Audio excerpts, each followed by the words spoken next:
عارفين مين المحروم الحقيقي؟ المحروم الحقيقي اللي عرف ان صلاة الضحى ما بتاخدش 5 دقايق وثوابهم يساوي 360 صدقة مختلفة وبرضه ما صلهاش. المحروم الحقيقي اللي عارف ان الحرف الواحد من القرآن بيساوي 10 حسنات، وان اليوم فيه 1440 دقيقة ومش عارف يقعد 5 دقايق على بعض يقرأ فيهم القرآن.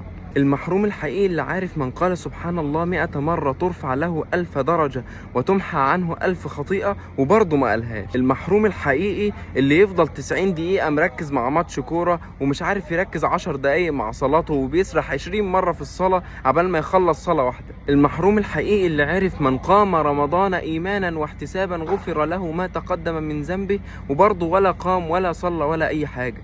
المحروم الحقيقي اللي يفضل بالساعات يسمع اغاني ومش عارف يقعد 30 دقيقة على بعض ولا 15 دقيقة يسمع فيهم قرآن وبيبقى قاعد مش على بعضه. المحروم الحقيقي اللي يعرف ان التوبة بتمحو كل اللي قبلها وبرضه ما بيتوبش. المحروم الحقيقي اللي يعرف ان البخيل هو اللي يسمع اسم النبي وبرضه لسه ما بيصليش عليه.